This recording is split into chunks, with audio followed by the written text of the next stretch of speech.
Welcome to JSR IAS academy. இப்போ நாம் 15வது தலைப்பு மரபு சொற்கள் என்னும் தலைப்பில் நாம் சில செய்திகளை காண்போம். முதல்ல மரபு என்றால் என்ன பாருங்க. எச்சொல்லில் எவ்வாறு உயர்ந்தோர் செப்பினர் அவ்வழி செப்பல் மரபே. செப்பல் என்ற சொல் தெலுங்கு சொல். சொல்லுதல் என்று அதற்கு பொருள்.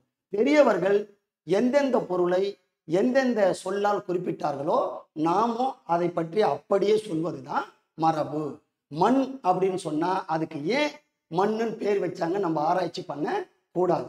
பெரியவங்க அறிவில் மூத்தவர்கள் அதை மண் என்றும், அதே மாதிரி ஆட்டினுடைய குட்டியை ஆட்டுக்குட்டி என்றும் சொன்னார்கள் என்று சொன்னால் நாமும் அப்படியே சொல்வதுதான் மரபு.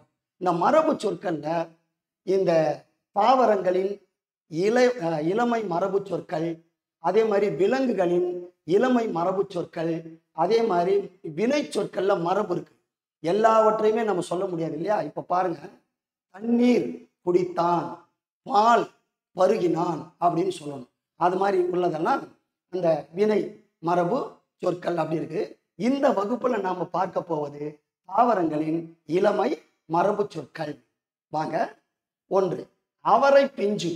அதாவது அவரையினுடைய பிஞ்சு நிலை இருக்கு இல்லையா, அதை அவரை பிஞ்சுன்னு சொல்லணும். முற்றி போனால் அவரை காய் என்று சொல்லணும். அதே மாதிரி கத்தரி பிஞ்சு இல்லையா, கத்தரிக்காய். ஆக்சுவலா பாத்தீங்கன்னா கத்தரிக்காய் என்பதே முதல்ல தவறு. கதிர்காய் அப்படின்னு சொல்லணும். ஏன்னா கதிர் என்றால் சூரியனுடைய ஒளி.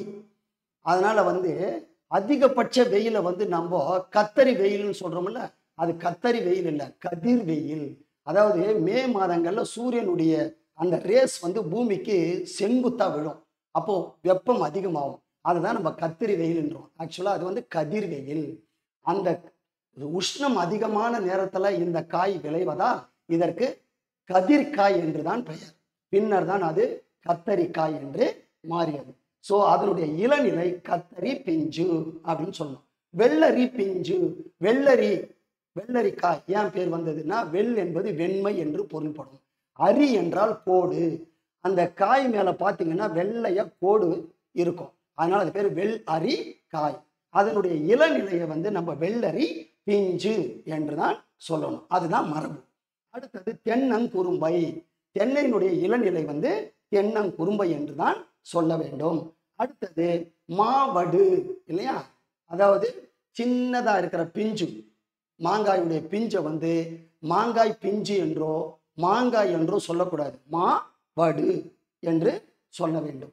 அடுத்தது வாழை கச்சல். வாழையின் இளைய பிஞ்சு நிலையை வாழை கச்சல் என்றுதான் சொல்ல வேண்டும். ஆக இந்த வகுப்பில் நாம் தாவரங்களின் இளமை மரபு சொற்களை கண்டோம். அடுத்த வகுப்பில் மேற்கொண்டு மரபு சொற்களை நாம் காண்போம். நன்றி, வணக்கம்.